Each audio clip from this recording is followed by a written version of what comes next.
औज़ुबिल्लाहिमिनश्शैतानिर्रजीम बिस्मिल्लाहिर्रहमानिर्रहीम। जन्नतियों और दोज़खियों की बात बयान फरमाकर इरशाद होता है कि जन्नत दोज़ख के दरमियान में एक हिजाब हद फासिल और दीवार है कि वो दोज़खियों को जन्नत से फासले पर रखे, यानी इनके दरमियान एक दीवार आयल कर दी जाएगी जिसमें एक दरवाज़ा है, इसके अंदर रहमत है और बाहर अजाब है।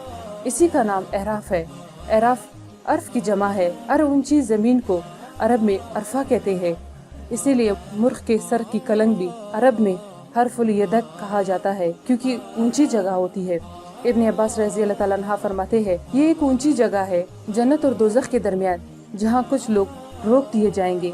सदी रहमतुल्लाह अलैह फरमाते हैं, इसका नाम एराफ इसलिए रखा गया है कि यहाँ के लोग और लोगों को जानते पहचानते हैं यहाँ कौन लोग होंगे। इसमें बहुत से अकवाल मशहूर है। सबका हासिल ये है कि ये वो लोग होंगे जिनके गुनाह और नेकियां दोनों बराबर होंगी। एक और सनद से मरवी है कि रसूलुल्लाह सल्लल्लाहु अलैहि वसल्लम से जब इन लोगों की बाबत जिनकी नेकियां बदियां बराबर होंगी और जो एराफ वाले होंगी सवाल किया गया तो आप सल्लल्लाहु अलैहि वसल्लम ने फरमाया, ये वो नाफरमान लोग हैं जो अपने बाप की इजाज़त के बगैर निकले फिर अल्लाह की राह में कत्ल कर दिए गए। एक और रिवायत में है कि ये लोग अल्लाह की राह में कत्ल कर दिए गए और अपने वालिदैन के नाफरमान थे, तो जन्नत में जाने से बाप की नाफरमानी ने रोक दिया और जहन्नम में जाने से कलमा शहादत ने रोक लिया। इब्न माजा में एक और रिवायत है, अब अल्लाह ही को इनकी हसल सेहत मालूम है। बहर सूरत इनसे असहाब अराफ का हाल मालूम हो रहा है। हज़रत खुज़ैफ़ा रज़ी अल्लाह तआला अन्हा से जब इनकी बाबत सवाल किया गया तो आपने फरमाया, ये वो लोग हैं जिनकी नेकियां बदियां बराबर बराबर थी, बुराइयों की वजह से जन्नत में दाखिल ना हो सके और नेकियों की वजह से जहन्नम से बच गए। यहाँ आड़ में रोक दिए जाएंगे यहाँ तक कि अल्लाह का फैसला इनके बारे में सरजद हो। ये लोग दोज़खियों को देख देख कर डर रहे होंगे और अल्लाह से निजात तलब कर रहे होंगे कि अचानक और दोज़खियों को इनके चेहरे की स्याही से पहचान लेंगे। यहाँ ये इसलिए है कि हर एक का इम्तिहास कर लें और सबको पहचान लें। ये जन्नतियों से सलाम करेंगे और जहन्नमियों को देख देख कर अल्लाह की पनाह चाहेंगे और तमा करेंगे कि अल्लाह ताला इन्हें अपने फजल से बहश्त बरी में पहुंचा दे। ये हसरत तो इनके दिल में अल्लाह ने इसीलिए डाली है कि अल्लाह का इरादा इन्हें जन्नत में ले जाने का हो चुका है। जब वो अहले दोज़ख को देखते हैं तो कहते हैं कि परवरदिगार हमें जालिमों में से ना कर। जब कोई जमाहत जहन्नम में पहुंचाई जाती है तो ये अपने बचाव की दुआएं करने लगते हैं। जहन्नम से इनके चेहरे कोयले जैसे स्याह हो जाएंगे, लेकिन जब जन्नत वालों को देखेंगे तो ये चीज चेहरों से दूर हो जाएगी। जन्नतियों के चेहरों की पहचान नूरानियत होगी और दोज़खियों के चेहरों पर स्याही और आंखों में बेंगापन होगा। कुफर के जिन सतूनों को, काफरों के जिन सरदारों को एराफ वाले इनके चेहरों से पहचान लेंगे, इन्हें डांट डपट कर पूछेंगे कि आज तुम्हारी कसरत जमीयत कहाँ गई? इससे तो तुम्हें मुतलकन फायदा न पहुँचा। आज तो वो तुम्हारी अकड़ कहाँ गई? तुम तो बुरी तरह अज़ाबों में जकड़ दिए गए हो। इनके बाद ये अल्लाह ताला की तरफ से इन्हें फरमा दिया जाएगा कि बदबख्तों, इन्हीं की निस्बत तुम कहा करते थे कि अल्लाह इन्हें कोई राहत नहीं देगा। ए अराफ वालो, मैं तुझे इजाज़त देता हूँ कि जाओ आराम और सुकून और बगैर किसी खतरे के दाखिल हो जाओ। हज़रत खुज़ैफ़ा रज़ी अल्लाह ताला अन्हा फरमाते हैं कि अराफ वालों के अमाल सालिया इस काबिल न निकले कि इन्हें जन्नत में पहुँचा दे, लेकिन इतनी बुराइयाँ भी नहीं कि दोज़ख में जाएं तो अराफ पर ही रोक दिए जाएंगे। लोगों को इनके अंदाजे से पहचानते होंगे। जब अल्लाह ताला अपने बंदों में फैसला कर चुकेगा, शफाअत की इजाज़त देगा, लोग हज़रत आदम अलैहिस्सलाम के पास आएंगे और कहेंगे, ए आदम, आप हमारे बाप है, हमारी शफाअत अल्लाह ताला की जिनात में कीजिए। आप जवाब देंगे कि बताओ, क्या मेरे सिवा किसी को अल्लाह ताला ने अपने हाथ से बनाया होगा? अपनी रूह इसमें फूंकी होगी? अपनी रहमत इस पर अपने गज़ब से ज़्यादा पहुँचाई होगी? अपने फरिश्तों से इसे सजदा कराया होगा? सब जवाब देंगे कि नहीं, ऐसा कोई नहीं आपके सिवा। आप फरमा देंगे कि मैं इसकी हकीकत से बेखबर हूँ, मैं तुम्हारी शफाअत नहीं कर सकता। हाँ, तो मेरे लड़के इब्राहिम के पास जाओ। अब हज़रत इब्राहिम अलैहिस्सलाम के पास जाएंगे और इनसे शफाअत करने की दरख्वास्त करेंगे। आप जवाब देंगे कि क्या तुम जानते हो कि मेरे सिवा और कोई खलीलुल्लाह है, या अल्लाह के बारे में इसकी कौम ने आग में फेंका होगा? सब कह देंगे कि नहीं, आपके सिवा और कोई नहीं। फरमाएंगे, मुझे इस बात की हकीकत मालूम नहीं, मैं तुम्हारी शफाअत नहीं कर सकता।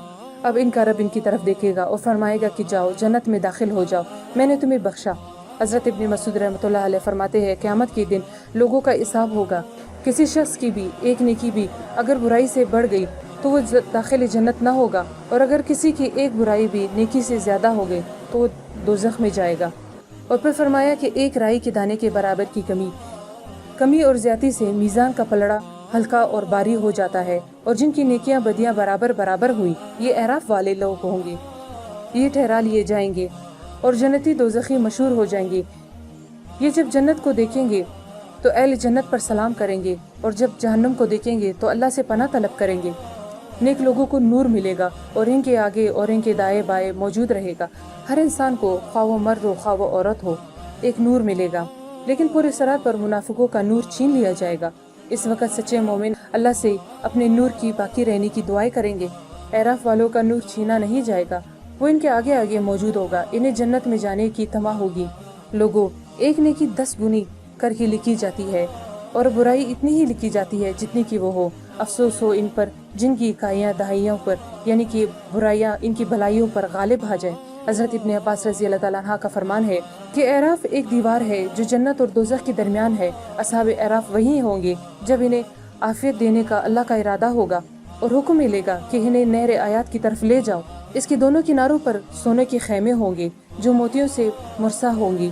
اس کی مٹی مشک خالص کی ہوگی، اس میں غوطہ لگاتے ہی ان کی رنگتیں نکھر جائیں گی اور ان کی گردنوں پر ایک سفید چمکیلا نشان ہو جائے گا جس سے وہ پہچان لیے جائیں گے کہ اللہ کے سامنے لائے جائیں گے۔ اللہ تعالیٰ فرمائے گا جو چاہو مانگو، یہ مانگیں گے یہاں تک کہ ان کی تمام تر تمنائیں اللہ تعالیٰ پوری کر دے گا۔ پھر فرمائے گا ان جیسی 70 گنا اور نعمتیں بھی میں نے تمہیں دی ہے، اور پھر یہ جنت میں داخل ہوں گے۔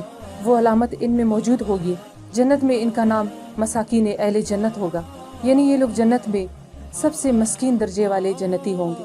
حدیث شریف میں ہے کہ حضور اکرم صلی اللہ علیہ وسلم سے اعراف والوں کی نسبت دریافت کیا گیا تو آپ صلی اللہ علیہ وسلم نے فرمایا کہ ان کا فیصلہ سب سے آخر میں ہوگا۔ رب العالمین جب اپنے بندوں کے فیصلے کر چکے گا تو ان سے فرمائے گا کہ تم لوگوں کو تمہاری نیکیوں نے دوزخ سے تو محفوظ کر لیا، لیکن تم جنت میں جانے کے حقدار ثابت نہیں ہوئے۔ اب میں تم کو اپنی طرف سے آزاد کرتا ہوں، جاؤ جنت میں رہو سو، جہاں چاہو کھاؤ پیو۔ ابن عساکر میں فرمان نبی صلی اللہ علیہ وسلم ہے کہ مومن جنوں کا بھی ثواب ہے، ان میں سے بھی جو برے ہیں انہیں عذاب ہوگا۔ ہم نے ان کے ثواب اور ان کی ایمانداروں کی بابت حضور اکرم صلی اللہ علیہ وسلم سے دریافت کیا تو آپ صلی اللہ علیہ وسلم نے فرمایا وہ اعراف میں ہوں گے، جنت میں میری امت کے ساتھ نہ ہوں گے۔ میں نے پوچھا یا رسول اللہ صلی اللہ علیہ وسلم اعراف کیا ہے؟ تو فرمایا جنت میں ایک باغ جہاں نہریں جاری ہیں اور پھل پک رہے ہیں۔ حضرت مجاہد رضی اللہ تعالیٰ عنہ فرماتے ہیں یہ صالح دیندار فرقہ علماء لوگ ہوں گے، یہ فرشتے ہیں، جنت اور دوزخ والوں کو جانتے ہیں۔ پھر آپ نے اس آیت کی تلاوت فرمائی اور فرمایا سب جنتی جنت میں جانے لگیں گے تو کہا جائے گا تم امن و امان کے ساتھ بے خوف و خطر ہو کر جنت میں جاؤ۔ یہ اعراف والے جنتیوں کو ان کے چہرے کی رونق اور ان کی سفیدی سے پہچان لیں گے اور جہنمیوں کا حال بھی دیکھ لیں گے۔ جہنمیوں کا حال کچھ اس طرح سے ہوگا، ان میں کچھ لوگ ایسے بھی ہوں گے جن کے پیٹ بڑے بڑے گروہ جتنے اونچے ہوں گے، جن میں سانپ پھر رہے تھے اور باہر سے ہی نکل جاتے تھے، اور یہ سود خور لوگوں کا حال ہوگا۔ اللہ تعالیٰ فرماتا ہے میری نشانیاں اور تعلیم گمراہ لوگوں کے لیے بے سود ہے، جس پر گمراہی لکھ دی گئی ہے اسے کوئی ہدایت نہیں دے سکتا، وہ چاہے ساری نشانیاں دیکھ لے لیکن بے سود ہے۔ اللہ کا ارادہ جس کے لیے فتنے کا ہو تو اس کا کوئی اختیار نہیں رکھتا۔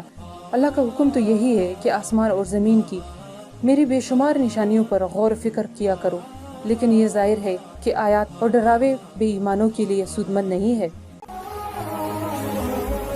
اللہ تعالیٰ ہمیں کلام پاک کو سمجھنے کی اور اس پر عمل کرنے کی توفیق عطا فرمائے، آمین۔ وآخر دعوانا ان الحمد للہ رب العالمین۔